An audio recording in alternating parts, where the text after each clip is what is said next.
That is why organizations are perfect, because you can learn fundamentals from them, but then you get to put your hustle to something you know is valid. Now nobody can do it but you. And you can teach that to people who want to learn hustle. Now you have developed a team, and now you're unstoppable.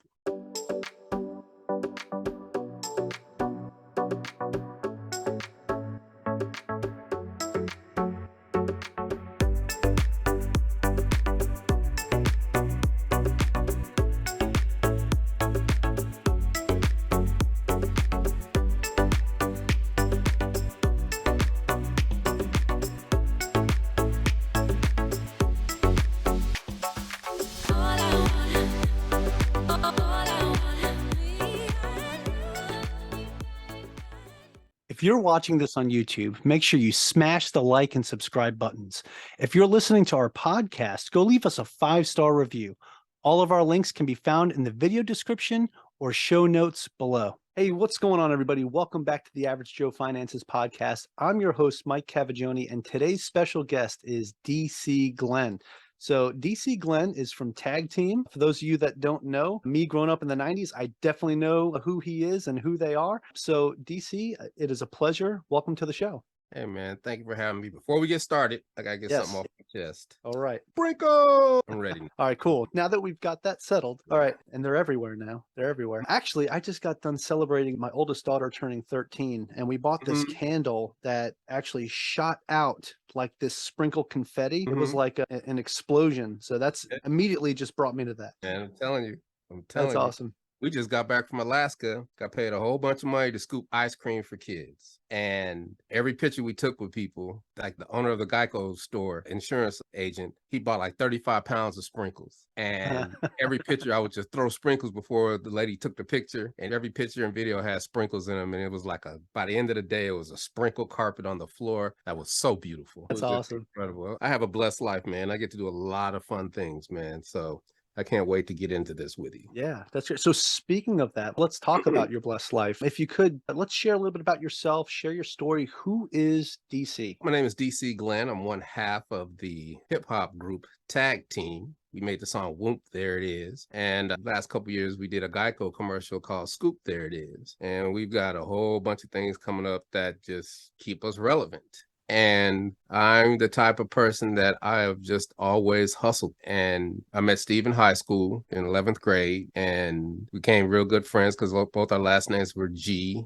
And he had a band. And I was like, I got to be in that band. And then I was in the truancy office passing out passes for people who were late. And I heard beautiful music down the hall. And I was like, I got to be in that choir. And then I went to my first high school dance where I saw 2 turntables and a mixer. And I was like, I've got to be a DJ. And I became masterful in all. And that was my career path. And graduated from high school, went to college, learned how to write songs, learned how to make music because my boy Johnny Z had bought a 4-track.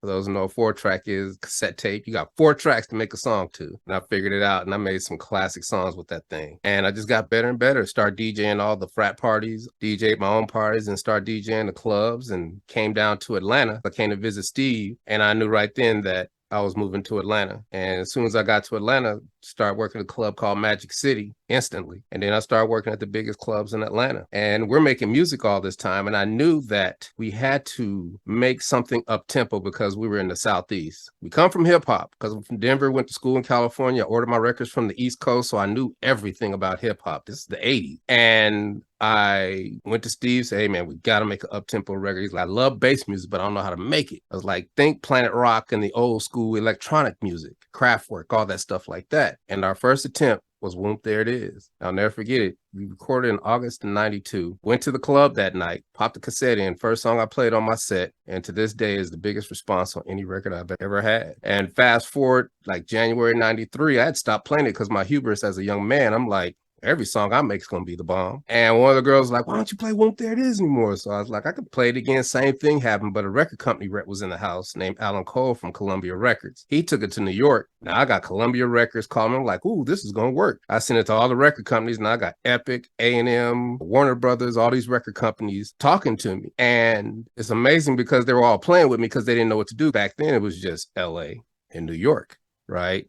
So they didn't really know what to do with a down south record. And this one beautiful lady named Lisa McCall, she worked at Island Records. She was like, you need to talk to Al Bell. For those who know, Al Bell is the beginning of soul music. There were 3 record companies: Philly International, Motown with Berry Gordy, and Al Bell on Stax Records. And the year before, he put out a record called Daisy Dukes, which was one of those bass records. And it went gold. I was like, I could deal with gold. So I gave him a call. He called me back. And I was like, look, man, I got a hit record. I've tested them in the hottest clubs in the country. You got to sign us. He was like, okay. I was like, well, don't play with me. You haven't even heard the record.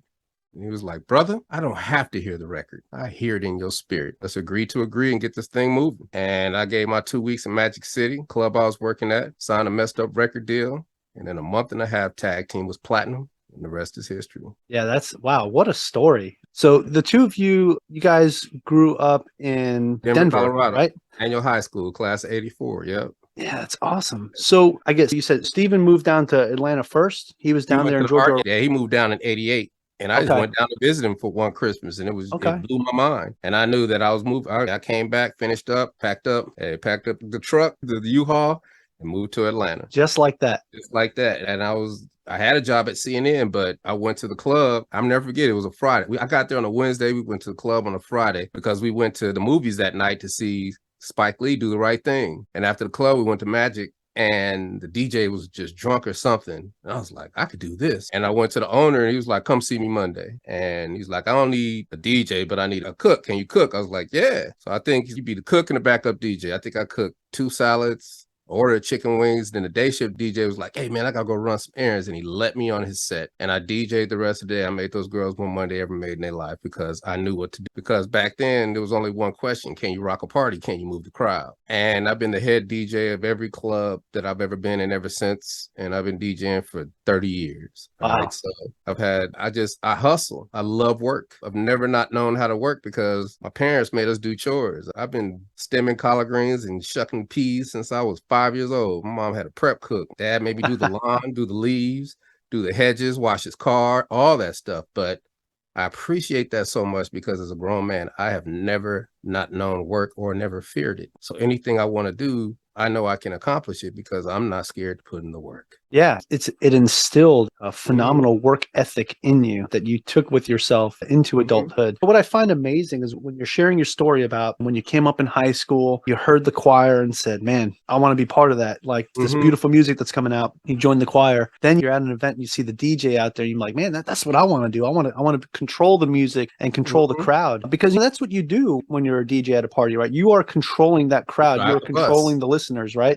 And you're going to take them in whatever direction they're going to go. But good DJs feel out the crowd. They feel out the audience and they feel where they want to go. You know what I'm saying? That translates into everything you do in your life. Yeah. Because now I'm a motivational speaker. So it's the same concept. Instead of the records, it's PowerPoint presentations and slides.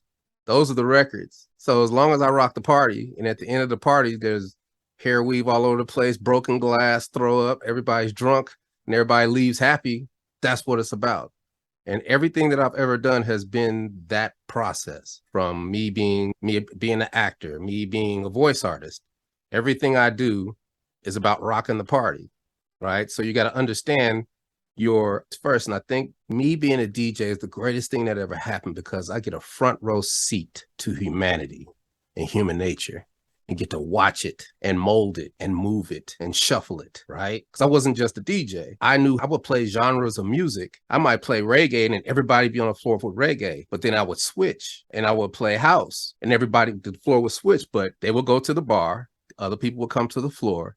And I showed the owners this. That's why I always got paid top dollar because I had a business plan for how I did what I did. And I would show it to the owners. And I was like, watch what I do. And they watched it. And they saw that everybody went to the bar. Everybody did this. I could sell them champagne like crazy because I could say, we only got 10 bottles of champagne left. You better hurry get to the bar now. You got 100 people going to the bar. We got thousands of bottles of champagne. But that psyche.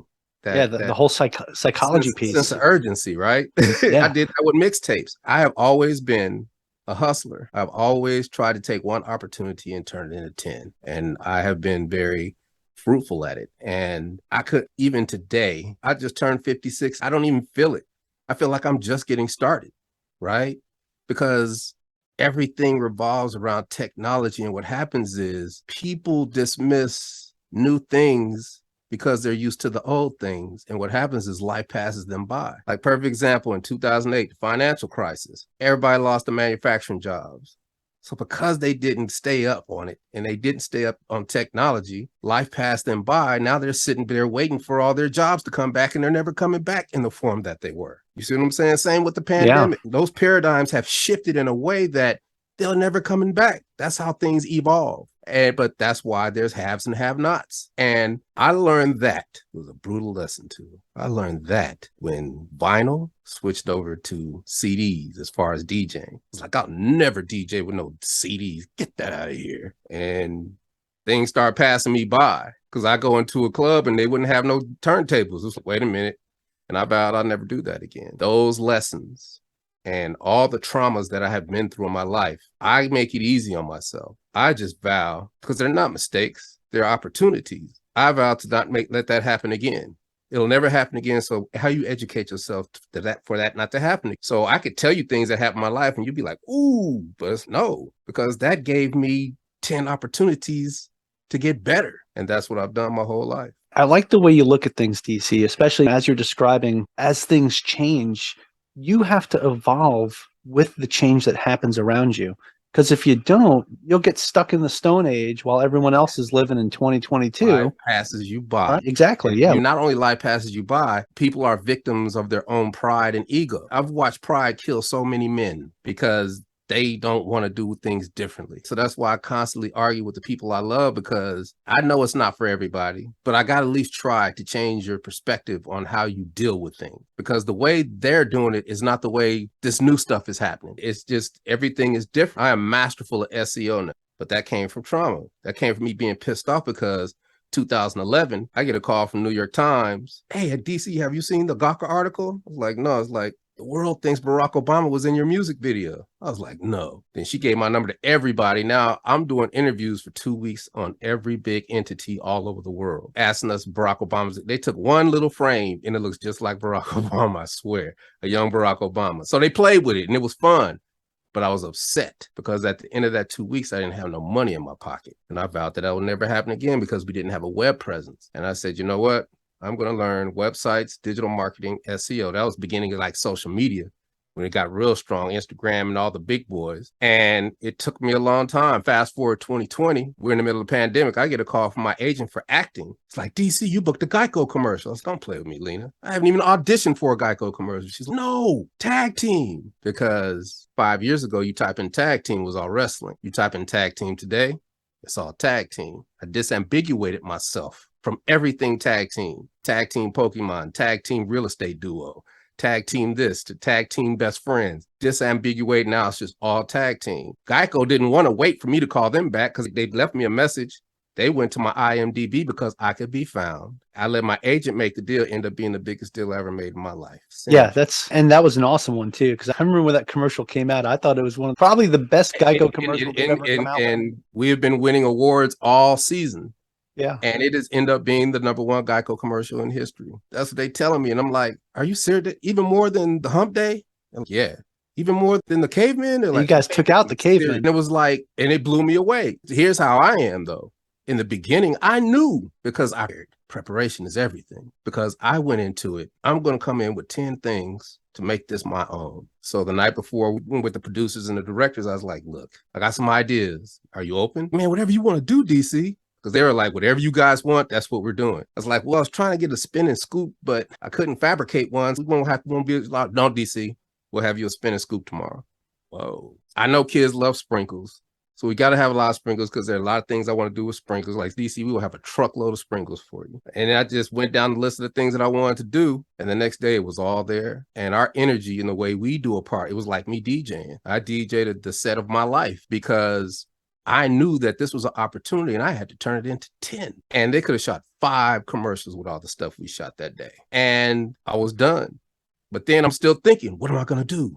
How am I going to take advantage of this? Can't do shows because we're in the middle of a pandemic. So I was like, let me get a publicist. Publicists didn't want to work with me because they're like, we don't know how to do a Geico commercial. And they just gave me every reason why they shouldn't.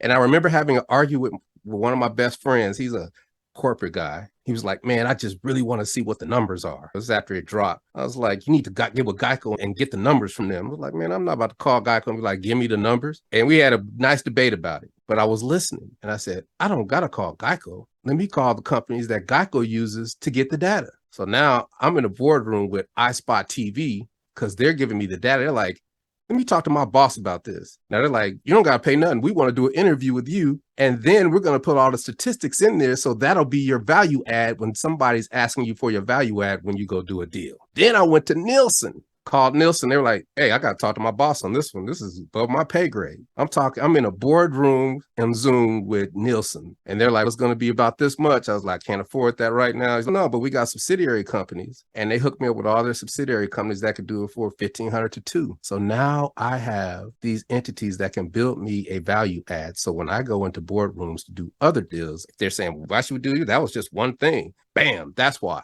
Right. Yeah, it built that social proof. Right. Yeah. It's the numbers don't lie. Right. Numbers don't lie. Relevance. And you have to keep creating relevance. And I learned, and see, here's the thing.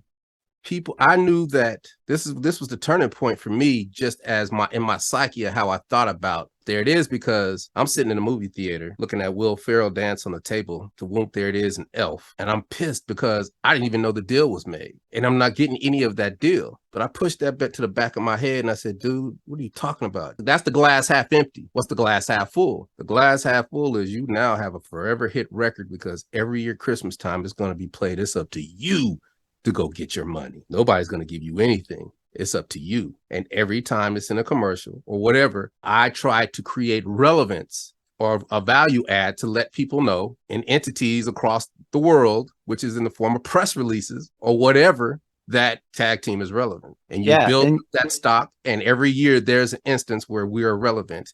And we have been relevant for 28 years. What group you know is relevant 28 years after one damn song? Yeah, no, I love it because you took something that somebody would probably get pretty sour about, right? Especially if they're using something that you created back in '93 is when it came out. Yeah. Something that you created back then.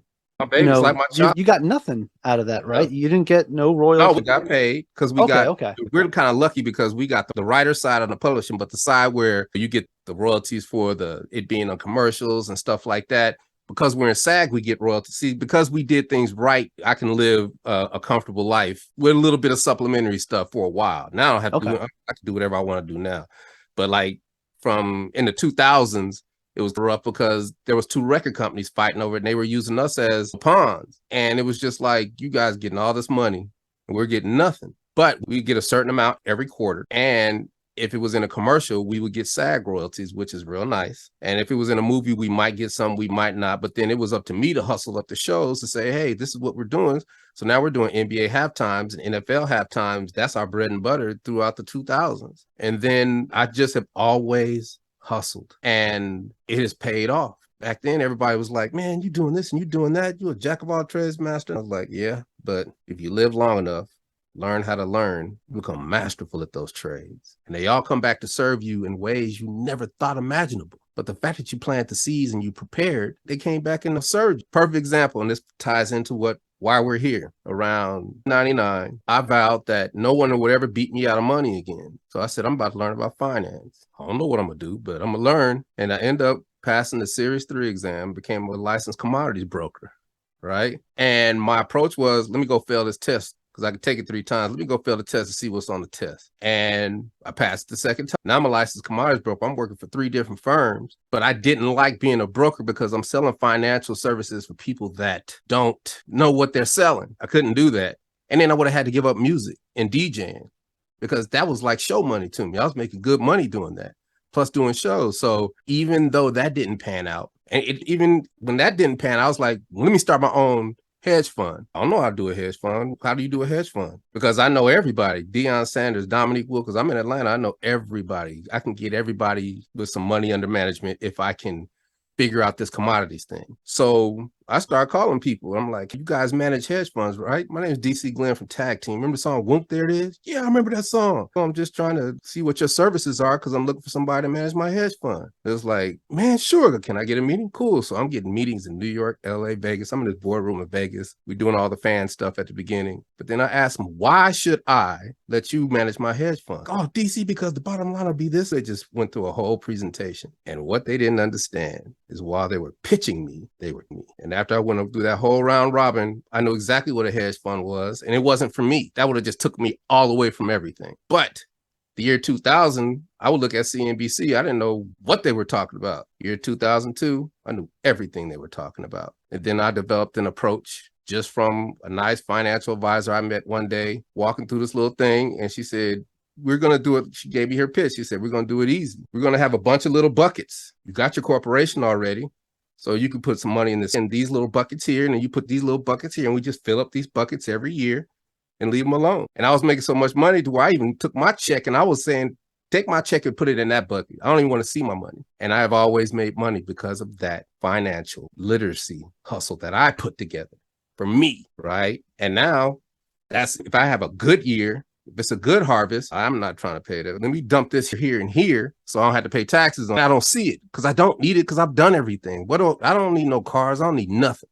I'm good. So I make it to where I can't see my money. Because if I see it, I'll spend it for nothing just because, and that's not the way to do it. And part of that is getting control of your emotions and not falling into what everybody falls into. So, now it's smooth sailing. I still am trying to, it's crazy because me doing podcasts, I do 2 or 3 of these every day. And I've gotten 2 more financial advisors off of these podcasts just so I can have it diversified a little bit more. Right? Because I know what people are talking about when they tell me, and this is neutral ground. You're not doing a financial podcast to beat people out of money or to get customers. You're doing it because you want to educate people. And that's where you go to get your information as opposed to the information itself. That's why I joined organizations, societies, associations, because those are entities that the people in it love their profession and they've been doing it 10, 20, 30, 40 years and they can't wait to tell you everything. And they have all the resources and they can shorten your path of what not to do and what to do just like that. Then it's up to you. Let's see what your hustle game is. And that's how I do it. Yeah, absolutely love it. Yeah, you got to respect the hustle that you've had throughout your entire time. Just learning what you did to learn about hedge funds, just to find that it wasn't for you, it's amazing. You went out there and let these guys pitch you. And the whole time you're like, okay, cool. Now I know what this is. And now I know what that is. And absorbing all that information. And then at the end, you're like, nah, this ain't for me. Right. Then you meet the one financial advisor that tells you, hey, let's diversify everything into these different buckets, which I love that. So you got a great financial advisor, for one, that explained to you how to diversify everything. But the great part is you got to learn that piece of what to do with your money just from the hustle that you've already had, because you were willing to go out there and learn and absorb all of that information. And like you mentioned, too, it's one of the reasons why we have a podcast like this is to put this information and make it more accessible to people that wouldn't normally get this information put in front of them. That's why everybody's, so you got a podcast? Yeah. No, I'm more effective being a guest on a podcast. Yeah. Because I reach more people that way. I can reach 1 million people a day, depending on the podcast that I'm on. And I can talk about everything from finance to SEO to music industry to whatever. And it all ties in together because all of it is relative. You need business for your music industry. You're going to need business for SEO. You're going to need business for... I'm my own publicist. And you know how that happened? All the publicists were like, I don't know what to do with a Geico commercial. It's my own damn publicist. And I joined the organization, Public Relations Society of America. 2 days in, this is Super Bowl week. I'm on a Zoom cast with the CEO of this PR firm we get to ask questions to. They say, a press release is relevant? I know they are, but I need the validation. And she's, what's it for? I'm like, I'm featured in a Geico commercial called Scoop, There It Is. And I'm looking at the chat and they're like, wait a minute. That can't be him. My mom loves that commercial. My auntie loves that. My grandma. Now the whole thing is about me. And the CEO is, yes, that's going to work because the whole last year has been, she was excited. The whole last year has been COVID. Every story has been COVID. The whole last year, every story has been political. And here you guys come throwing sprinkles and spinning scoops. You bringing joy to the world. So you're going to go here for all the publicists, here for all TV talk shows, here for all the journalists, here for all the podcasters, and you're going to make sure your pictures are like this. She gave me the entire breadth of her experience in 10 minutes. And it's changed my life forever, and is the reason you and I are talking right now. Wow. Yeah, See what I'm saying? that is awesome. That is why organizations are perfect, because you can learn fundamentals from them, but then you get to put your hustle to something you know is valid. Now nobody can do it but you. And you can teach that to people who want to learn hustle. Now you have developed a team, and now you're unstoppable. You got me fired up, man. You got me fired up and feeling motivated right now. But this is even better. Yeah. Because I do this every day, this turned into me joining NSA, National Speakers Association. Me doing podcasts every day is killing 14 birds with one stone. I'm practicing articulation for my voiceover. I'm practicing storytelling for storytelling. I'm practicing, am I keeping you engaged? I'm practicing all these things that are human nature. Is my message correct? All these things. And I'm like, I'm good at this. Let me go see if I could be a motivational speaker. And now I'm in NSA being mentored by dudes that make $2-3 million a year. Like, you're going to make a killing. And there's no timetable for it, because this is my ride out. I can do it whenever I want to do it. This is not really my career, but I know that if I put a good show together, I will get booked. And now I get to amplify this to the world even more, or to people who really need it, because they won't bring you in unless they're trying to motivate their people. Imagine me, I'm working on a TED Talk now, right? The reason I know that is because I studied the hierarchy of what you got to do to even do a TED Talk. They want you to start with TEDx, and they want you to develop your skills, and then you might be able to do it. But I'm like, I know what you want. So how can I get to the top? I see it, right? So how do I work my way back? How do I figure it out to get to that point? And I've done it. So now I'm ready. All I got to do is put it to practice it, go out, speak, whatever. But that's something else, because right now that doesn't fit in my big ball of focus. Right now, I've made us so relevant that I'm on tour. I'm on 3 different tours. We're gone every weekend, right? So I got to get the show money, because that's the most lucrative right now. But then we get in a TV appearance, got a big one coming up. Then I book on acting gig. I'm like on 5 different TV shows, 2 movies coming out, and stuff down the pipe. Like, I love my life because I get to do a bunch of stuff a little bit, because if it becomes too much, it becomes a job, and I don't want no job. I like to do just a bunch of things a little bit, and it's not about money. It's not about success. It's about mastery. It's about the quest for mastery. You don't get there, but because you're on the quest for mastery and you want to master things, you're always working towards mastery. And even if you get halfway there, you've done more than most people will ever do in their life. And I'm trying to be masterful of 20 different things. You see what I'm saying? Hey, it goes back to that comment that you made earlier that, was it your cousin or a friend that had told you, like, oh, you're a jack of all trades, but master of none? Oh, my father. That's the people who love you the most. Like, people say, and that's by design, though. Yeah, people don't understand. I hear a lot of motivation. People say, you got to stay away from negative people. Keep negative people out of your life. And I'm like, no, bring them. Because what if the people that love you the most, you better figure it out. You better figure out how to deal with them. The only way you can deal with them is to don't react. Take it, put it in your pocket, use it for fuel for later. So when you're on this real hard problem that you're trying to figure out, remember when he told you wasn't going to be shit? Yeah, I remember that. Let's figure this thing out. That's the fuel. But if you react to it, it keeps you stuck, because you're always reacting. But when you learn to control your emotions and control your ego and kill your pride, your mind is truly open to every possibility imaginable. Then there's nothing in life you can't do. And I love when people come to me with problems and solutions and complaining, because I ask simple questions like, what do you want? What's the solution? Man, no, what's the solution? Man, I ain't worried about it. It's like, you so busy stuck in your own crap that you haven't even figured out the solution. What's the solution since you know something? I was like, well, what do you want? And I said, oh, this is how I do it. I see it. I take the most pie in the sky, fantastical, just unreasonable goal that I can find, right? And they're like, man, you can't do that. I'm like, you ain't. But what if I inch my way back? Can't do that either. What if I bring it back a little bit more? I'm halfway doing that. If I applied this, maybe I might be able to spin it around, and if you bring it back a little bit more, you're doing that now. So if you go get some advice from them and then figure this part out, and then if you bring it back now, you're doing that now. And what I've just done is I've just created a reverse business plan with a step ladder to my goals and dreams, because I saw it first. And I brought my way back down to practicality. Now it's up to the hustle. Yeah. No, so what I just wrote down while you were saying that is, like, the way you just described that, I was like, you just reverse engineered that problem. Exactly. Right? So you identified the problem. You said, okay, here's the solution. But then you work backwards from Work there. your way back. Right? Yeah. Am I here yet? No. Am I here yet? No. But I'm doing this part right here. And then you can figure out, okay, you know what you're good at, right? Now you know what you need to work on to keep moving forward towards the end goal of the solution that you had already identified. That's how I do everything. Love that. And some things you really can't get to yet. Some things you might not be financially able to get to something, but you saw it. You saw that goal. You saw that dream. You know what you want, right? I wanted to be an actor. I didn't start till 2017, but I see myself on the stage getting an Academy Award. Come on, DC, you tripping. All right, work your way back. Let's get a Golden Globe. Nope, let's just become an actor. Can you get on a TV show? Can you get in a movie? No. What you got to do? You got to go to class. You got to get over your emotions. You got to understand the hierarchy of what acting is, from the producer all the way down to the actor. You got to do all these things. And then all of a sudden, I'm booking. Now I'm a working actor.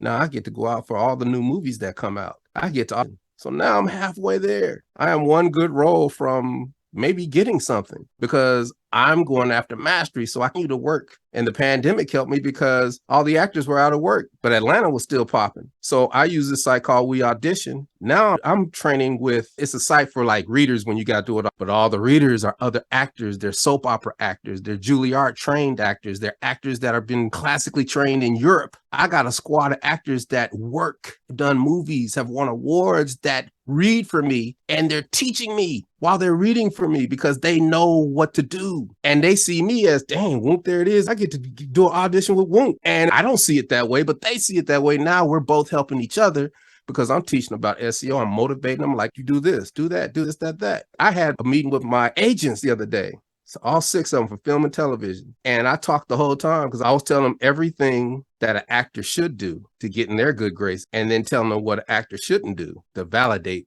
what they shouldn't do. I already knew this, but you got to do it from time to time. And this one, she's brand new from New York. I was like, and one thing I try to tell actors do, but they don't do it. I said, every acting coach you have, every casting director, leave a Google review with your headshot. Now the whole city sees you. Everybody sees you because they're going to look at their Google My Business. And if you do it right and you SEO it right, you will always be at the top of their Google reviews, your headshot. And somebody might say, wait a minute, that's the guy we're looking for this part. Now, I'm not emotionally attached to it because there is no quid pro quo. I'm not doing this because I think I'm going to get me a role.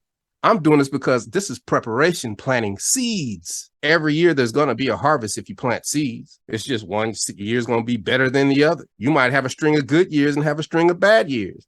But even a bad year, the fact that you plant a seed, you're going to have something to eat. That's how I look at it. Everything is that's a great way to look at it. You have to look at it that way. I look at it as, I'm not even going to get the job. I care less if I get the job or not because it's out of my hands. Everybody thinks that when you do an audition, the casting director is there critiquing your acting. He can't act. He can't be in this movie. It has nothing to do with that. You got to understand the hierarchy. You got to understand that casting director got a job to do. They got to fill 200 roles. You got to help that casting director do their job. How do you do that? You give the best performance you can and keep it moving. You do it quick. You get it in. If they give you 4 days, turn it in 2. You make their job practical. These are practical things that you do. Don't wait till the last minute because then you clumped up with everybody else. It's human nature. People wait till the last minute. If I do it first, I'm in their brain first. Somebody got to come knock me out the box. But because I was first, they've already got their mind made up. I think I like him for this. But if I'm in that group of a whole bunch of last, they get confused because they got a job to do. They got to look at these 13 people or these 100 people. That's what they do. So you got to understand that comes from SEO. That's all it is. This is SEO. Answer the question, right? How do I boom? This is how you do that. Answer the question. So if you ask that, if you see that on Google and I answer the question and you can come to my site and see everything else, I get the job and the services because everybody's like, don't you do social media? You got to have social media. Everybody, no, social media is emotional. I say, see, y'all think y'all need 100,000 people to like you. I don't need 100,000 people to like me. I just need 100 people to pay me. There you go. There you go. It's that simple. Yeah, it's that simple.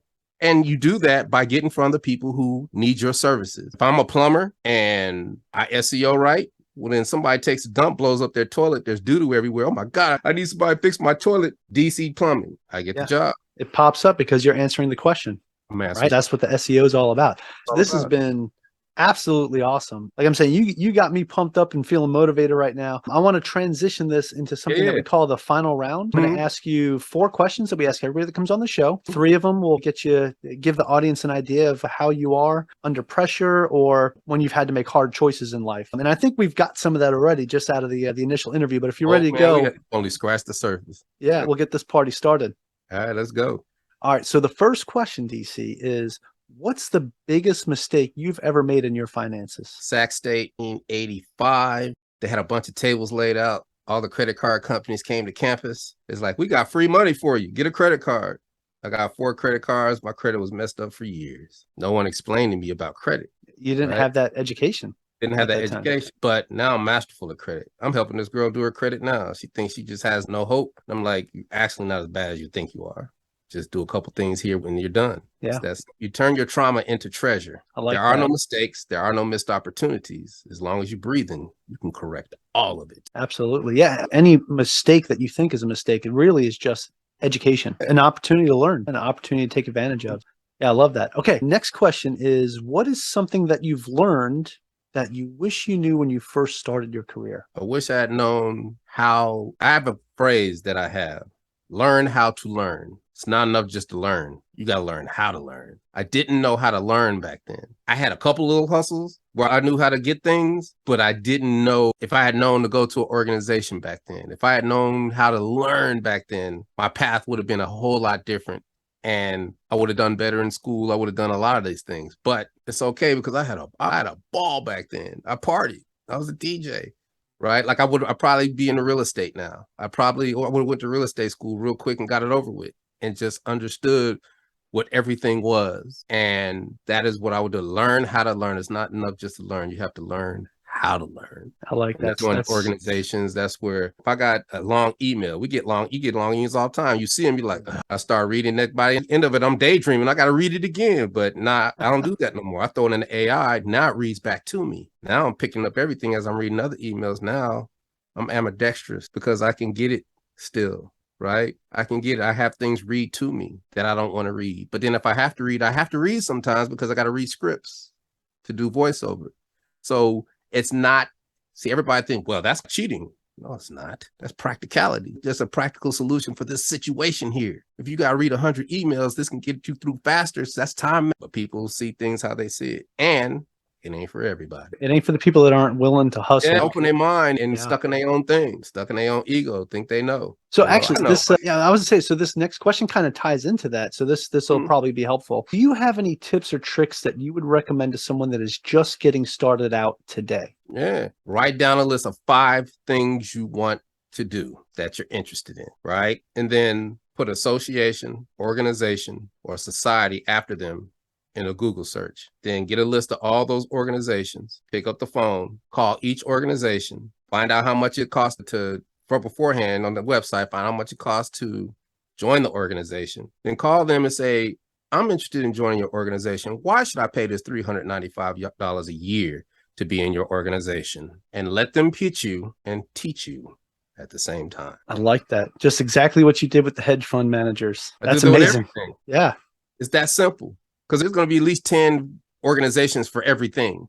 There's going to be regional organizations. There's going to be local organizations. And you just call them and you say, I want to be a member of your organization, but why? And they're going to tell you. And then you start piecing all this stuff together. And then you go to the next conversation and you could throw something you learned from the last conversation. Then they know they're not wasting their time because some people can pick that out a little bit. But if you call, I'm trying to do this, or you can make it even more simple. Look, I'm new to this. I really want to learn how to do this because I think this is what I want to do. Can you please help me? Please goes a long way. That's why they call it the magic word. It's the magic word. Can you please help me? What do I have to do to be in you guys' organization? Right? There's several ways you could do it, but you got to pick up the phone and call the organization. Man, I'm in the Grant Writers Association of America, not because I want to learn how to write grants, but because I want to understand grants. What better way to understand grants than talk to grant writers? So I pick up the phone, start calling grant writers. Then I realized there's 4,000 grants as of today. And I'm like, wait a minute, there goes a grant where I could talk to disadvantaged young youth. That starts my motivational speaking career and I could practice while I'm funded. And now since I'm in a grant writing organization, I hire somebody who writes grants to write my grant because they all are transparent and they're like, I got $18 million of grants underneath my belt. This firm has this amount of grant. And you know who's for real and who's not. And they're not in that organization if they're not real. And now you got somebody to write your grant on a level that you need your grant wrote. And when they turn it in, you have a better possibility to get that grant than anybody else. And there's tons of them because 80% of grants are by philanthropists or people who want to help people. Yeah. No, DC, that's fantastic. I wrote that down because I think that's huge. Find 5 things that you're interested in, 5 things that you want to do, and then go find the organization. That's what I tell them. They be like, you got advice for graduating class? Because some of y'all are not going to go to college. Some of y'all are going to be hustlers. Some of y'all are going to do this. Whatever it is you do when you get a little money, if you hustling or if you hustling bad, you want to have legitimate companies. So figure out what you would like to do and then develop those legitimate companies while you getting money. Or it don't even have to be illegal. It could be, you could be a basketball player. You could be, see, here's the thing. Everybody expects people to do stuff for them. That's why everybody ends up being victims, because all you got to do is say, let me learn about the things that I really would like to have if I get some money. Then you already know. So if anybody comes to you, you're like, I'm good. I'm in the organization. And if you're an athlete or whatever, rapper, whatever, they're going to see you. They're going to be like, I can help you. And then now you got the best help and you close that gap of what not to do and what to do. Yeah. Just reverse engineer it, right? Just like you talked about before, build that business plan in reverse and you're going to hit it. You have to see it first. Yep. Got a visual. Yeah. You have to have that vision. You got to have that vision. I've got so many visions, but I just got to see it. You have to. It's awesome. Yeah, man. And I've got 15 of them in the hole. I can't get to them yet. You know what I'm saying? But that's why I know I'll always be right, because I know how to go get the information to do what I need to do. And you've learned that throughout your career of hustling, right? You've learned how to find that information. That's amazing, man. I love it. Here's the beauty of it. 28 years ago, I planted a seed called Whoomp. There it is. And now it's a sequoia. It ain't going nowhere. And you plant seeds like that of relevance throughout your life, you'll always be okay. Yeah, that's beautiful. Yeah, man. All right. Final question of the final round is, do you have a favorite business, investing, or real estate related book or podcast, or both? Man, I'm all over the place. The way I do it, because I went through the whole self-help thing. So go through all the self-help books and take one thing from it. If you can take one thing from it, helps your hustle. Because after the financial thing, I was like, just one book, I can't remember, but it was like, this guy wanted to do a pie company. So he went to work at a pie spot. He was a dishwasher. He did all things at a pie company, learned how to do it, quit, opened his own pie store. Then somebody was like, I think people will like your pies, financed it, sold it for $20 million. He called that thing getting in the corridor, jumping in and getting dirty with it so you can see what it actually does so you can be masterful at doing the business. And I did that while I was DJing. I said, what can I do to get in the corridor? And as me being a DJ, put together a marketing business plan for the company, for the club that you're at. I don't know how to put no business plan together, so I got help to put together a business plan. It took me about a year. It took me a year to put together a business plan, but once I put together this business plan, I went and bought a screen, going with a PowerPoint presentation, and I was sitting in my owner's office, and I gave this PowerPoint presentation how I can increase her bottom line, and she cut me a check for $25,000. And I was not only the DJ, but I'm the light guy. I'm the sound guy. I do your television spots. I do your radio spots. I'm your voiceover. I do all your fashion photography. I get all your girls in the magazines. Now I'm your marketing manager, right? I made myself invaluable. That's what people got to do if they're at a job they can't stand. Learn how to do everybody else's job. Then the next job is just a bridge to the next that makes you better. You develop that toolbox of things that help you when life hits you, where nothing can stop you. And that's what I did, man. And I started, and then I read one, it was like, run your life like a corporation. I don't know how to run my life like a corporation. How do I know? You got to know what kind of corporation you want to be. How do I get it? Well, you need a tax guy. You need a bookkeeper. And I got all these things. My bookkeeper wasn't doing my books right. So I said, well, let me learn how to be my own bookkeeper. Now I'm masterful at QuickBooks. I know where every penny goes. That's fantastic. I give it to my tax guy, but I know my tax person tells me all the things because they go to the meetings every year. So now I can be creative in how I do my bookkeeping. So it lines up perfectly for the taxes. Yeah. No, that's awesome. Change every year. They change every year, and people are like, they don't teach us that. They're not supposed to. Then nobody ever will give you anything. And that's why I tell people, I was like, look, man, all this stuff I'm saying is way easier said than done. Trust me, it will never, ever get easier, but it does get better. Yeah. If all you do is take action, just got to get started. That's it, man. And I found out even if something don't work out, it comes back and serves you later just because you learned it a little bit. Yeah. You continue on. It might have been a cake that took an hour to make, but you only let it bake for 15 minutes. That happens to us, right? Yeah, Times in life absolutely. we're just not ready. But if you get back to it, get that recipe, that's just another tool in the tool. You'll perfect it. Perfect it. All right, so DC, this has ambidextrous. been, yeah, you become ambidextrous. There you go. This has been awesome. So I've got one more question for you, and this is probably the most important question of all, because people that are listening to this episode are probably feeling all pumped up right now, motivated, just like I am. And they're like, man, I want to know more about what DC's doing. I want to know more about just the productions that he's getting involved in and everything that he's doing. And we want to see, like, where can we find that information? So DC, could you share with us? Do you have a website, social media, anything like that you can share with the listeners? That's the beauty of SEO. You type in DC Glenn and it's all there.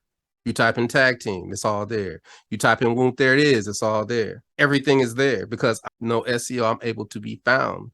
You put yourself in front of the people that want your services. You put yourself in front of the people that can pay you. So all you got to do is type in my name and I pop up and you'll see IMDb. And then you'll know every movie that I've been in. You'll know every TV show I got coming up. You just type in, it's that simple. But DC Glenn ATL is the handle across the board for me. Tag Team Whoomp is the handle across the board for Tag Team. And tagteambackagain.com is the website. And everybody can leave a Google My Business review on Tag Team : there it is. If they like what I'm saying or if they want help, I help people all the time. You know what I mean? If you got a question, email me. I'll answer it for you. I'll make a video for you. That's how I help people. I make a video. But look, this is how you do this. Boom, boom. Then they can watch along with it while I'm teaching them. That's how I train my staff. Anybody that wants to work for me, they get trained that way. And it's easier for me. And I learn more. And I just want to thank you for letting me come on here and run my mouth because I learn more from talking. Man. I swear, I learned so much by talking. Today, it was all in the pocket. Right? Like I tell the same story 150 different times. I don't think I've ever told the story this way. Oh, that's right? awesome. It's just different every single time, but it's all relative. It's all relevant. And it all helps people because these are the things that I have been through and they have worn on me and they have made me be negative. Like with having a messed up record contract, I could have became old bitter rapper, but that's looking at the glass half empty. But I said, wait a minute, I'm going to get my day in court. So you better be ready. And I basically became a paralegal. Learn what emotion is, learn how things come to trial, learn the jargon. I have to learn the vocabulary. That's the same way with finance. Once I learned the vocabulary, I knew what it was. Anything, learn the vocabulary first, then you'll understand what people are talking about. Then you can put it all together. And when it was time, I had a big box of Discovery, found a good lawyer, and she tore them up. And it was at a cost because you go to war, you're going to lose an arm and a leg. Maybe you come back with an eye patch, but you living. You live to fight another day and you live to go on. And as long as you're breathing, there's nothing on this earth you can't do. I love it. I love it. Yeah. Even in closing, look at that. DC dropping some golden nuggets for everybody. So, hey, again, thank you so much for coming on and sharing your story with us today. I really appreciate it. Hey, man, no problem, man. Awesome. And hey, to my listeners, thank you for joining me and our special guest, DC Glenn, on the Average Joe Finances podcast. Go leave us a 5-star review and tell us what you liked about today's episode with DC. Aloha from Hawaii and have a great rest of your day. Thank you for making it to the end of this episode. Greatly appreciate you being here with me today on the Average Joe Finances podcast. If you haven't done so yet, make this the episode that you go leave us a 5-star rating or subscribe to our YouTube channel. The Average Joe Finances podcast is for informational and entertainment purposes only. Have an outstanding day.